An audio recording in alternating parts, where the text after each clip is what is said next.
Alright, fellas and females, it's time for my thoughts on Alien Vendetta. Normally for these I play Doom music, but lately I've been playing a lot of Final Fantasy, so if you'll indulge me in a change in music theme, at least for this video, until this goes away. Alright, so Alien Vendetta... There we go. Alien Vendetta, I believe it was originally developed... I didn't do any research for this, normally I do a little bit. But I've been so excited to talk about this, I just want to jump into it. So, it was originally developed in, I guess, like, 1997 or 1998 or something. As, like, a follow-up to Hell Revealed. It was released in, originally 2001, but there was another version that was released in 2002 that kind of, like, touched things up a little bit. It swapped out Map 25, moved Map 24 to Map 25, and then put a new map in Map 24 slot. A change I disagree with, but a change that I can... it doesn't matter what I think, it already happened, you know? So... Alien Vendetta, I've always heard, is, like, one of the most classic Megawads. It's, like, the first really, really good one. And playing it, I can definitely see why. I absolutely loved playing through this WoD. The first episode really sells the orange theme. It uses the sky, I believe, from Thy Flesh Consumed. I'm pretty sure it's the same one. If not, it looks close enough to it. It's all tech-basy, for the most part. There's some tech bases, there's some castles. Until map 10. But we'll get there, though. The episode 1 is... It sells the difficulty in a way that's, like, difficult but accessible. You know what you're getting into if you get past episode 1 with that level of difficulty, right? Episode 2 kind of goes on full tech base, almost, for, like, the first half of it. And that's when the difficulty really starts to ramp up. That's where I think Alien Vendetta's strength is its second episode. See, as a follow-up to Alien Vendetta, it's following on that sort of siege-style combat that Hell Revealed defined. But whereas Hell Revealed pioneered it, so of course it wasn't going to be perfect. And it uses a lot of Barons of Hell.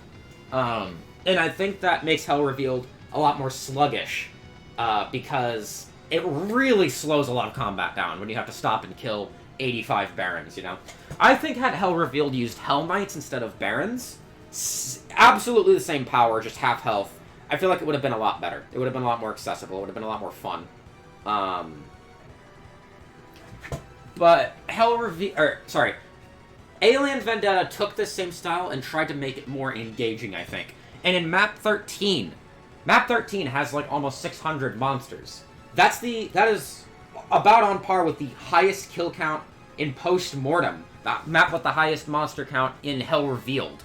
And that precedent is already being set and eclipsed in Map 13 of Alien Vendetta. And that's where I think Alien Vendetta's strength is that it gets to the high difficulty, high intensity, high monster volume fights quicker. And in a more engaging way than just slapping some Barons of Hell everywhere. That's why I think Alien Vendetta's second episode is its strongest. That's what I think, anyway. That's where the combat's the most engaging, for the most part. Then you get into episode 3, and I guess it's just part of a classic Megawad thing from, like, late 90s, early 2000s. Episode 1 is classic, episode 2 rocks, episode 3 sucks! You got, like, One Flew Over the Cuckoo's Nest, that's, like, a good intro, I guess. Rubicon's okay. Blood Sacrifice kinda sucks.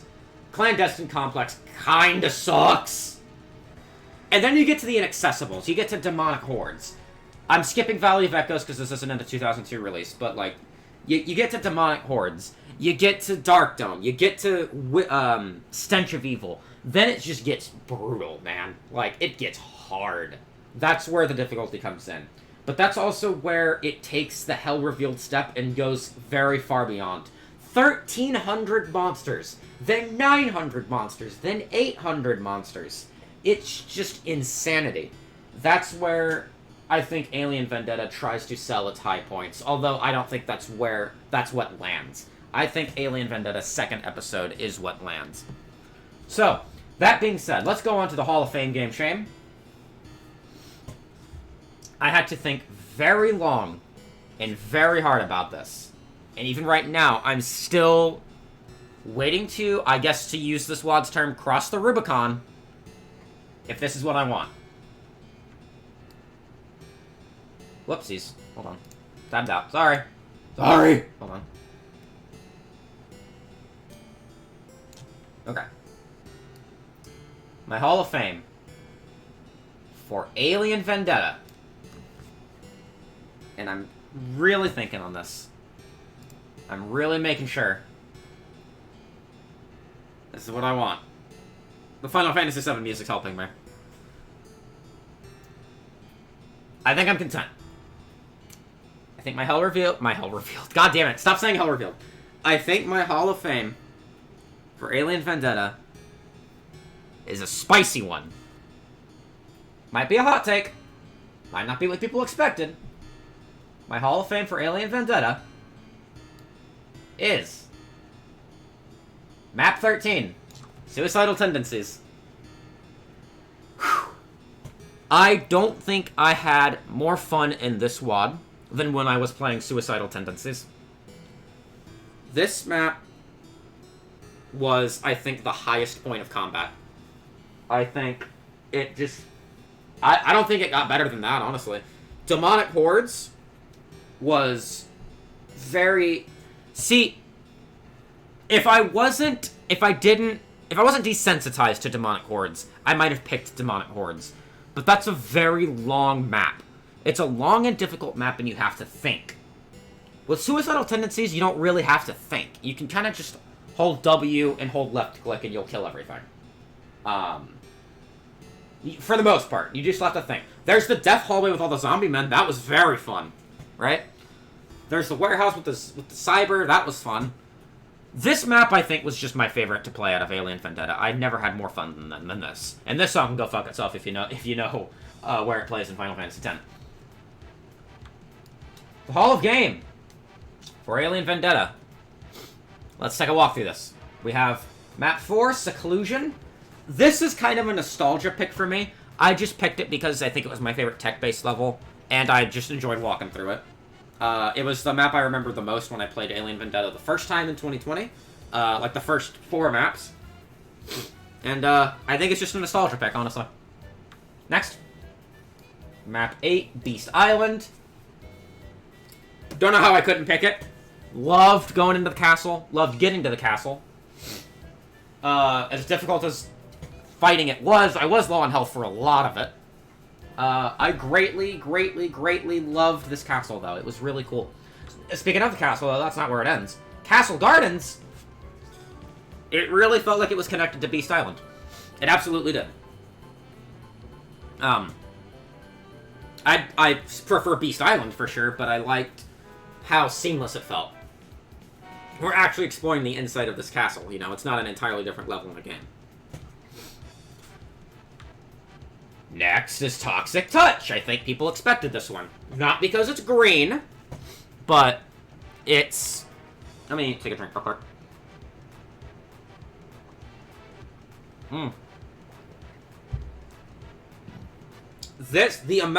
So, when I was trying to think about the Hall of Fame, I had 2 maps in my mind.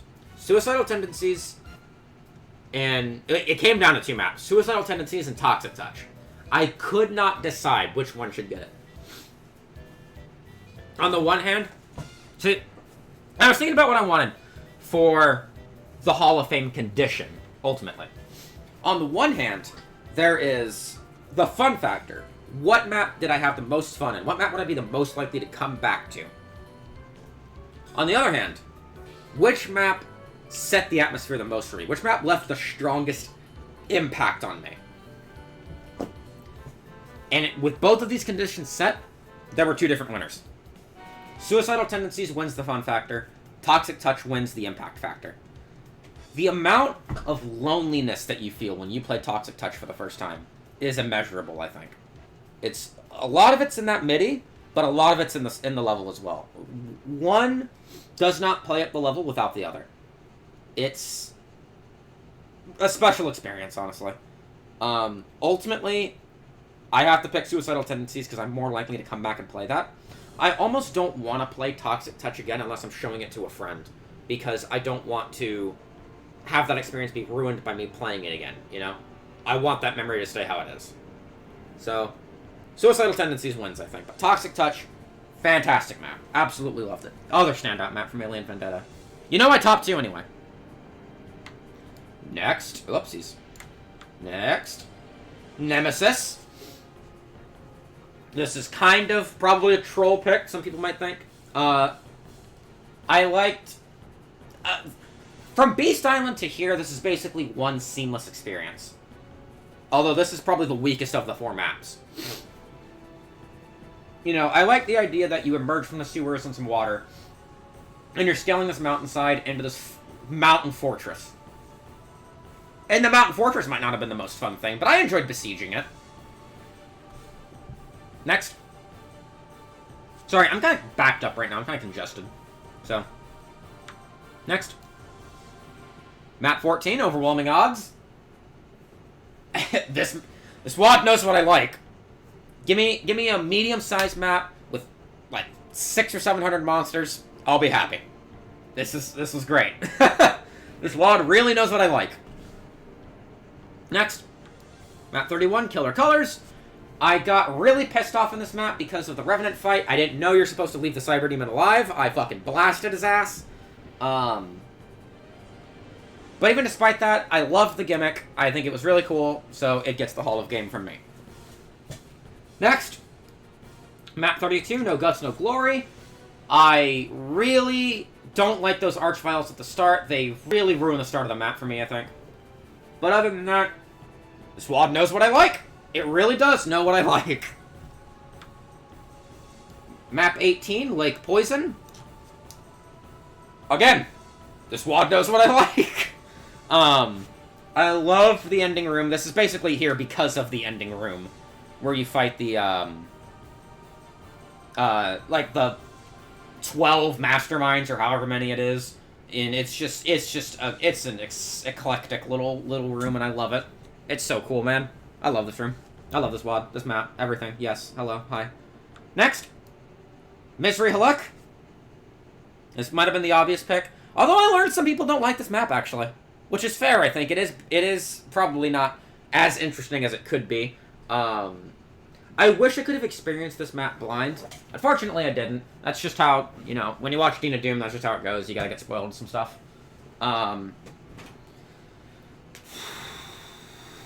Egyptian stuff's my weakness. I liked going into the pyramid, finding there was a volcanic core, and then going to the cliffside out there. It was awesome. It was really an awesome experience. The combat lacked, but it didn't need to lack. Wait, hold on. Wait, I worded that wrong. The combat lacked, but it did not need to excel.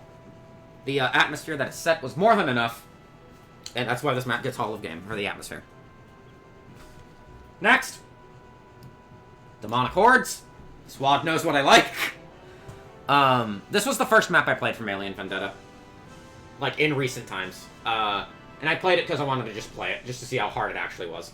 So naturally, I went into this WAD thinking Demonic Hordes was going to get the Hall of Fame, and I'm glad it didn't.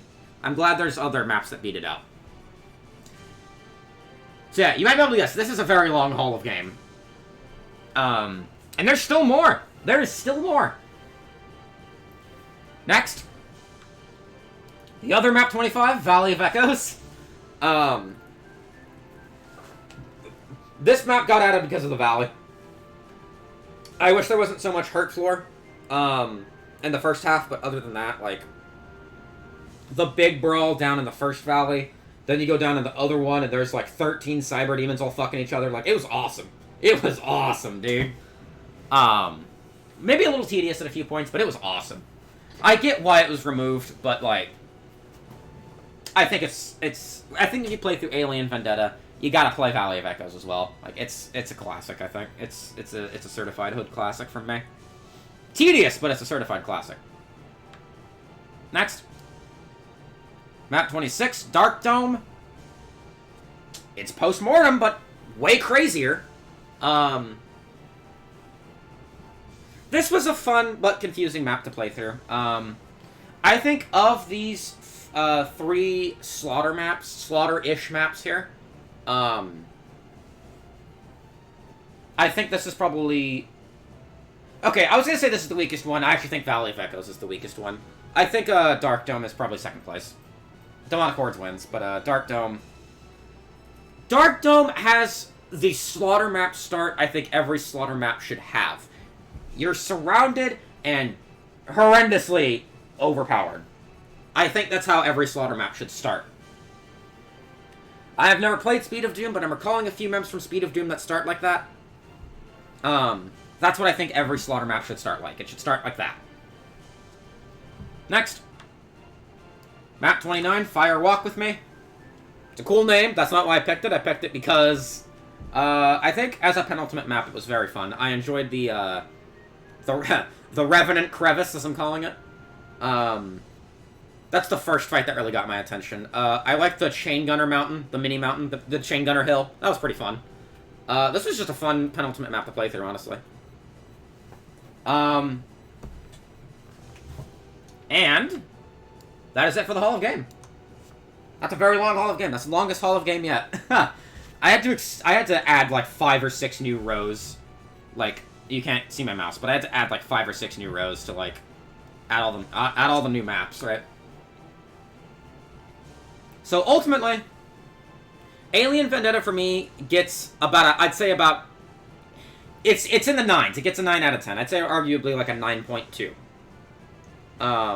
It's my favorite Megawad that I've played. It beat out what's it called? Eternal Doom. As far as 32 map Megawads go, it beat out Eternal Doom.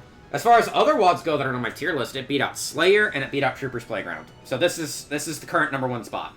Troopers Playground number 2, Slayer number 3. However, there is one section I have yet to mention. Every WAD has its Hall of Shame. This once again came down to 2 maps, just like the Hall of Fame. I had to really think about this. I had to really think about which map do I dislike the most. Map 28, Whispering Shadows. When I was thinking about the fun factor, I had decided on the fact that I did not have more fun than playing Suicidal Tendencies. This came down to 2 other maps for the Hall of Shame. And I had to ultimately decide that I did not have less fun in the SWAT than playing Whispering Shadows. It just wasn't a fun map to play. Like, I don't want to play it again. The other map that was the contender for Hall of Shame was Clandestine Complex, but there were even parts of Clandestine Complex that I enjoyed, right? I enjoyed besieging the tech base, turning the power on, then accidentally shutting it off. Even though I got lost, it was fine. It was an okay map. I'd rather have Valley of Echoes, but it was a fine map anyway. But yeah, that's Alien Vendetta. That is this Masterclass WAD. Next up on my list is 2002 A Doom Odyssey. Gonna be a very nice break. Yeah. Alien Vendetta's done so. See y'all in Doom Odyssey. Peace, boys.